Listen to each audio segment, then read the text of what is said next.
In the annals of ancient Syria, there lived a man of immense power and renown, a figure held in the highest esteem by his king and his nation. His name was Naaman, commander of the army of the king of Syria. The Lord, in his sovereign and often mysterious ways, had used this very man to grant victory to Syria. He was indeed a mighty man of valor, but he was a leper. The single horrifying word, leper, was a stark contrast to his lofty titles. It was a curse that overshadowed all his earthly glory, isolating him even amidst his triumphs. It was a condition that condemned him, in the eyes of society, to uncleanness, a living death. Now the Syrians had gone out on raids, and had brought back captive a young girl from the land of Israel, and she waited on Naaman's wife. One day, this unassuming captive, in her quiet servitude, spoke words that would set in motion a chain of miraculous events. She saw the despair in her mistress's eyes, the unspoken anguish of Naaman's affliction. She said, "If only my master were with the prophet who is in Samaria, for he would heal him of his leprosy." These words, spoken by a mere servant girl, reached the ears of Naaman. Desperate, he reported them to his king, Ben-Hadad of Syria. "Go now, and I will send a letter to the king of Israel." The king said. So Naaman departed, taking with him 10 talents of silver, 6,000 shekels of gold, and 10 changes of garments. A king's ransom, a testament to his desperation and his nation's hope. He arrived in Israel, bearing the king of Syria's letter to the king of Israel. The letter read, "Now, therefore, when this letter comes to you, please know that I have sent Naaman my servant to you, that you may heal him of his leprosy." Upon reading these words, the king of Israel tore his clothes in despair. His voice, filled with anguish, cried out, saying, "Am I God, to kill and to make alive, that this man sends me to heal a man of leprosy? Therefore please consider, and see how he seeks a quarrel with me." But in Israel, there was a true man of God, a prophet whose heart beat with the rhythm of divine power, Elisha.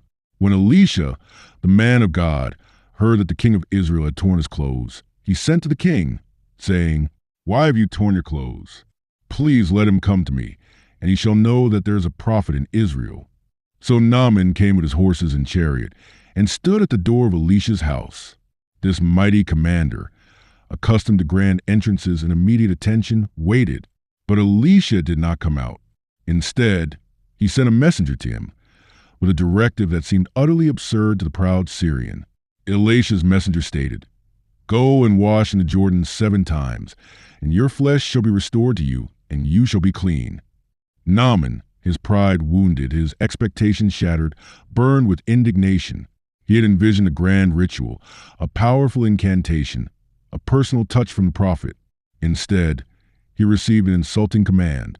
Naaman then said, "Indeed, I said to myself, he will surely come out to me, and stand and call on the name of the Lord his God, and wave his hand over the place, and heal the leprosy. Are not the Abana and the Pharpar, the rivers of Damascus, better than all the waters of Israel? Could I not wash in them and be clean?" So he turned and went away in a rage. But then a voice of wisdom, humble yet firm, came from his own servants. They risked his wrath, but their loyalty prompted them to speak truth. Naaman's servant persuaded him, saying, "My father, if the prophet had told you to do something great, would you not have done it?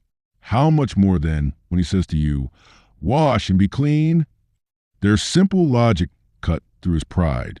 If the command had been difficult, a grand display of faith, he would have readily obeyed. Was not the simplicity of the instruction a test in itself? Could a mighty man like him truly humble himself to such an extent? And so, with a newfound humility, Naaman went down and dipped himself 7 times in the Jordan, according to the word of the man of God. He dipped into the river, and at the 7th dip, he emerges, his skin miraculously restored, smooth and healthy, like that of a young boy. And his flesh was restored like the flesh of a little child, and he was clean. The leprosy, the shame, the curse, all vanished, replaced by the perfect, unblemished skin of a newborn. Overwhelmed with profound gratitude and a newfound understanding of the true God, Naaman and all his company returned to the man of God. Naaman, with deep reverence and conviction, stated, "Indeed, now I know that there is no God in all the earth, except in Israel. Now, therefore, please take a present from your servant." But Elisha steadfastly refused the lavish gifts, declaring, "As the Lord lives, before whom I stand, I will receive none." Though Naaman urged him to take it, he refused. Then Naaman, still filled with awe, made a humble request, a testament to his profound spiritual awakening, saying, "Then, if not, please let your servant be given 2 mule loads of earth. For your servant will no longer offer either burnt offering or sacrifice to other gods, but to the Lord."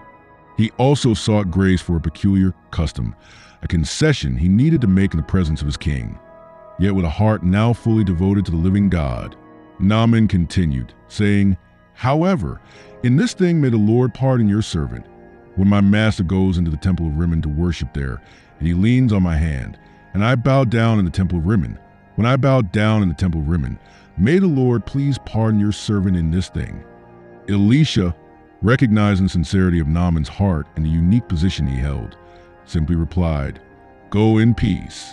And so Naaman, the once proud Syrian commander, the leper, returned to his land, not just physically healed, but spiritually transformed. His journey to the Jordan had not only cleansed his flesh, but had washed away his pride, leaving him a fervent worshiper of the one true God.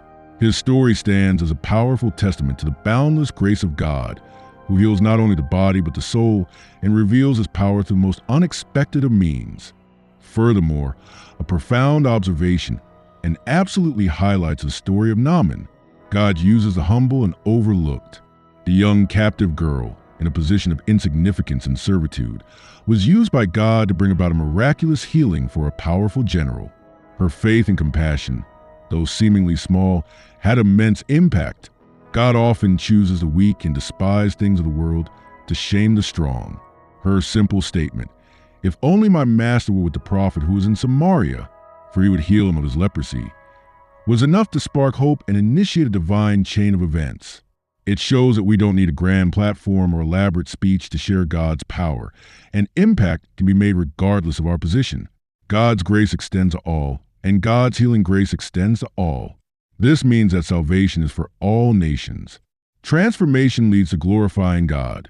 Naaman's physical healing led to a spiritual awakening. He acknowledged God, stating, "Indeed, now I know that there is no God in all the earth, except in Israel." His changed life became a testimony to God's power and supremacy. The Naaman story is a beautiful narrative that emphasizes that God's work is not limited by human status, power, or even national boundaries, and that even the smallest act of faith can have eternal consequences.